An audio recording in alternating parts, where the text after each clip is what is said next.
सोमवार प्यारे दोस्तों, वेलकम टू माय चैनल। आज हम 16 सोमवार की व्रत की विधि जानेंगे और उसकी कथा को सुनेंगे।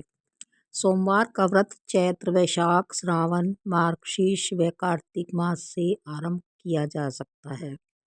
साधारणतः श्रावण मास में सोमवार का व्रत का अधिक प्रचलन है। सावन के महीने से हम इस व्रत की शुरुआत कर सकते हैं।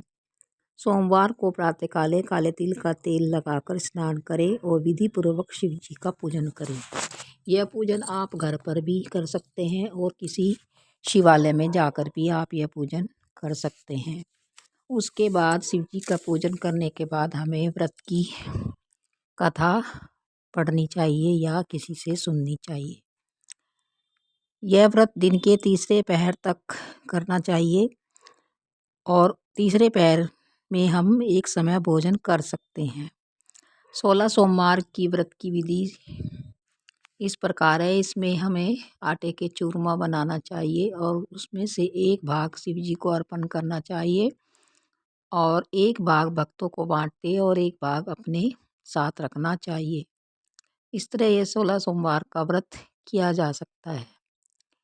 16 सोमवार का व्रत आप दूध का भी कर सकते हैं, केले का भी कर सकते हैं या जैसी भी आपकी श्रद्धा हो उसके अनुसार आप कर सकते हैं। लेकिन आटे के जो लड्डू हैं उसका जो चूरमा है उसका कुछ विशेष विधान है। 16 सोमवार के व्रत करने से हमारी कोई भी मनोकामना की पूर्ति हो सकती है। तो चलिए हम कथा को सुनते हैं। मृत्यु 16 सोमवार की व्रत कथा इस प्रकार है। मृत्युलोक में घूमने की इच्छा करते समय एक बार महादेव जी और माता पार्वती एक साथ पधारे।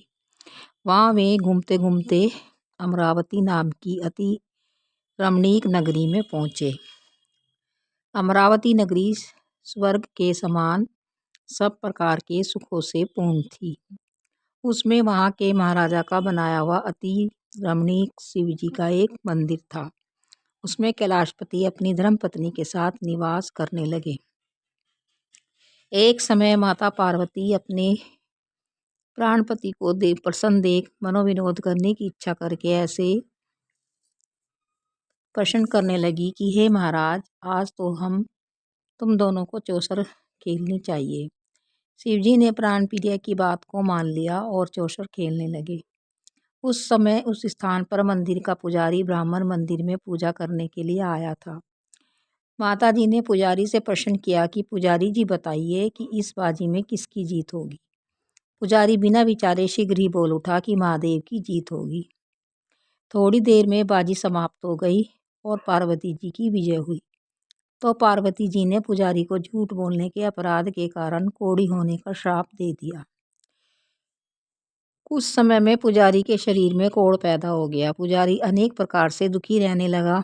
इस तरह के कष्ट पाते पाते जब बहुत सारे दिन बीत गए तो देवलोक की कुछ अप्सराएं वहां आई। शिव जी की पूजा करने उसी मंदिर में आई और पुजारी के कोढ़ के कष्ट को देखकर बड़े दया भाव से रोगी होने का कारण पूछने लगी। पुजारी ने निसंकोच वह सब बात उनसे कह दी। तब वे अप्सराएं बोली, हे पुजारी, अब तुम अधिक दुखी मत होना, भगवान शिव जी तुम्हारे कष्ट दूर कर देंगे। तुम भक्ति के साथ 16 सोमवार के व्रत करो। तो पुजारी ने विनम्र भाव से 16 सोमवार के व्रत की विधि पूछी।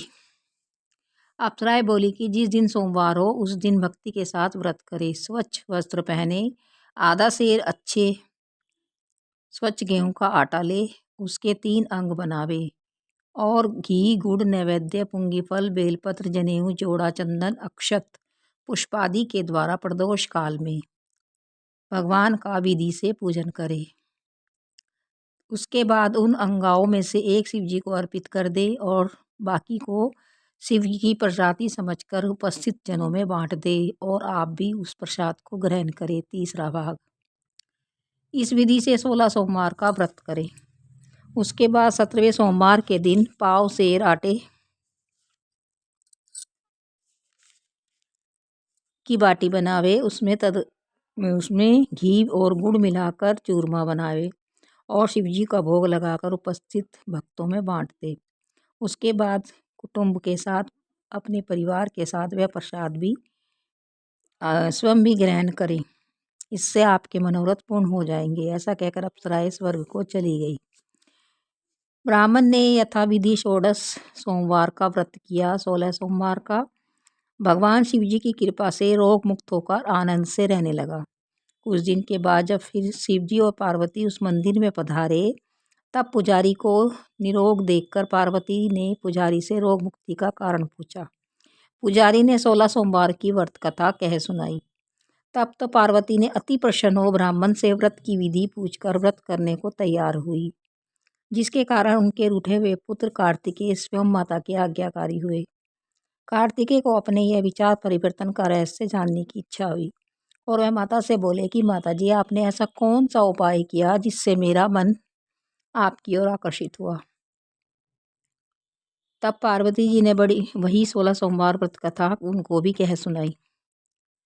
तब वे बोले कि इस व्रत को मैं भी करूँगा, क्योंकि मेरा प्रिय मित्र ब्राह्मण बहुत दुखी है और वो प्रदेश गया है और मुझे उससे मिलने की बहुत इच्छा है। तब कार्तिकेय ने भी इस व्रत को किया और उसका मित्र उसे मिल गया।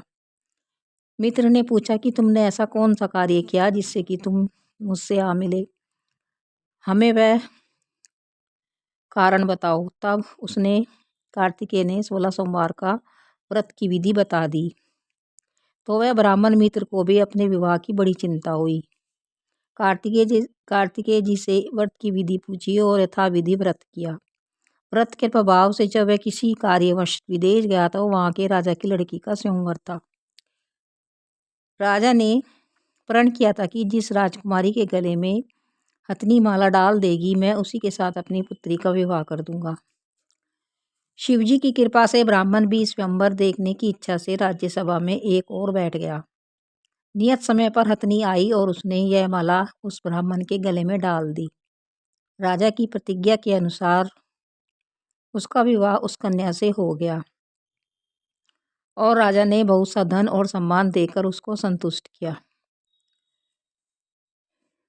विप्र सुंदर राजकन्या को पाकर सुख से जीवन व्यतीत करने लगा। एक दिन राजकन्या ने अपने पति से प्रश्न किया, हे प्राणनाथ, आपने ऐसा कौन सा भारी पुण्य किया जिसके प्रभाव से हथनी ने आपके गले में माला डाल दी। ब्राह्मण बोला, हे प्राण प्रिय, मैंने अपने मित्र कार्तिकेय जी के कथानुसार 16 सोमवार का व्रत किया था, जिसके प्रभाव से मुझे तुम जैसी रूप महान लक्ष्मी की प्राप्ति हुई। व्रत की महिमा को सुनकर राजकन्या को बड़ा आश्चर्य हुआ और वह पुत्र की कामना करके व्रत करने लगी। शिवजी की दया से उसके गर्भ में एक सुंदर पुत्र का जन्म हुआ। माता पिता दोनों उस पुत्र को पाकर प्रसन्न हुए और उसका पालन भली प्रकार से करने लगे। जब पुत्र समझदार हुआ तो एक दिन अपनी माता से प्रश्न किया, हे माता, तूने ऐसा कौन सा तप किया जो मेरे जैसा पुत्र तुम्हें प्राप्त हुआ। पुत्र ने ऐसे सरल व्रत को सब तरह के मनोरथों को पूर्ण करने वाला सुना तो वह भी इस व्रत को करने लगा। उसे राज्य पाने की बहुत इच्छा थी, तो उसने भी 16 सोमवार के व्रत किए। उसी समय एक देश के वृद्ध राजा के देवलोक आने पर यही ब्राह्मण बालक गद्दी पर बैठाया गया, क्योंकि जो राजा था उसके कोई पुत्र नहीं था। राज्य का अधिकारी होकर वह ब्राह्मण पुत्र अपने 16 सोमवार के व्रत को करता रहा। जब 17वां सोमवार आया तो उसने अपनी पत्नी से कहा कि तुम पूजा की सामग्री लेकर शिवालय में चली आओ। परंतु राजकन्या ने दास दासियों के द्वारा वह सामग्री शिवालय में भिजवा दी और खुद नहीं गई। तब राजा ने शिवजी का पूजन समाप्त किया तो एक आकाशवाणी हुई, हे राजन, अपनी इस रानी को महल से निकाल दो, नहीं तो तुम्हारा सर्वनाश हो जाएगा।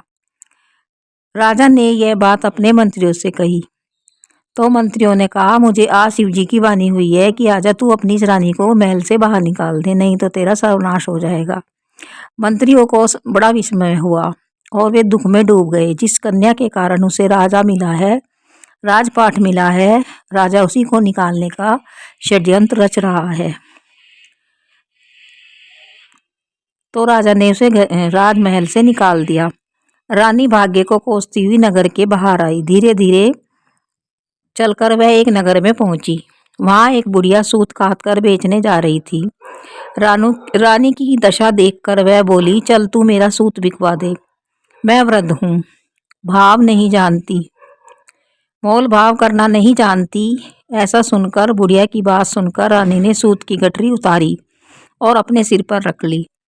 थोड़ी देर बाद ऐसी आंधी आई कि सूत की गठरी पोटली सहित उड़ गई। बेचारी बुढ़िया पछताती रह गई और रानी को अपने साथ रहने से मना कर दिया। अब रानी एक तेली के घर गई तो तेली के सब मटके शिवजी के प्रकोप के कारण उसी समय चटक गए। ऐसी दशा देख तेली ने रानी को भी अपने घर से निकाल दिया। इस प्रकार रानी बहुत दुख पाती हुई सरिता के तट पर गई तो उस सरिता का समस्त जल सूख गया।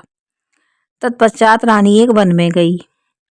वहां जाकर सरोवर का जल पीने लगी तो वहां पर उस जल में कीड़े पड़ गए। रानी ने भाग्य पर दोषारोपण करते हुए उस जल को ही पी लिया और एक पेड़ की छाया में विश्राम करने लगी। लेकिन तभी उस पेड़ के सारे पत्ते झड़ गए। सरोवर के जल की ऐसी दशा देखकर उसके वन के ग्वालों को अपनी गऊओं को चारा और पानी न मिलता देख बड़ी आश्चर्य हुआ और वे दुखी भाव के साथ उस रानी से मिलने पहुंचे। रानी ने अपनी सारी कथा कह सुनाई। तो वहां मंदिर में एक पुजारी था। ग्वाले रानी को लेकर गोसाई रानी पुजारी के पास पहुंचे। रानी की मुख कांति और शरीर की शोभा देखकर गोसाई जी जान गए कि यह अवश्य ही भाग्य की सताई हुई कुलीन अबला है। ऐसा सोचकर पुजारी जी ने रानी से कहा कि मैं तुमको पुत्री के समान रखूंगा, मेरे आश्रम में रहो, मैं तुमको किसी प्रकार का कष्ट नहीं दूंगा। पुजारी के ऐसे वचन सुनकर रानी को धीरज हुआ। वह आश्रम में रहने लगी। तब आश्रम में रानी को भोजन बनाती, उसमें कीड़े पड़ जाते थे। जल भर के लाती, उसमें भी कीड़े पड़ जाते थे। तो गुसाई को इस पर बहुत दुख हुआ और वह रानी से बोले, हे बेटा, तेरे ऊपर कौन से देवता का प्रकोप है जिससे तेरी ऐसी दशा है। पुजारी की बात सुन रानी ने शिवजी की पूजा करने को न जाने की कथा सुनाई। तो पुजारी शिवजी महाराज की अनेक प्रकार से स्तुति करने लगे और रानी से बोले, बाई, तुम सब मनोरथों के पूर्ण करने वाले 16 सोमवार के व्रत को करो, उसके प्रभाव से अपने को कष्ट से मुक्त हुआ जानो।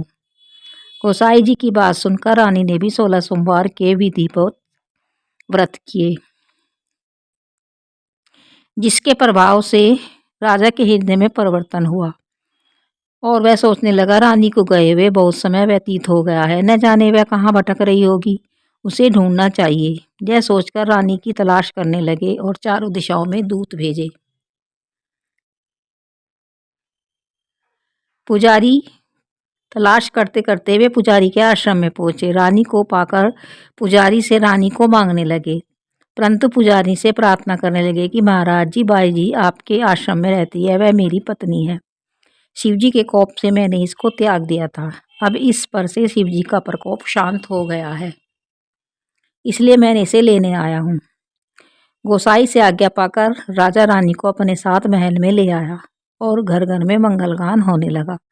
पंडितों ने विविध वेद मंत्रों का उच्चारण करके राजा रानी का आह्वान किया।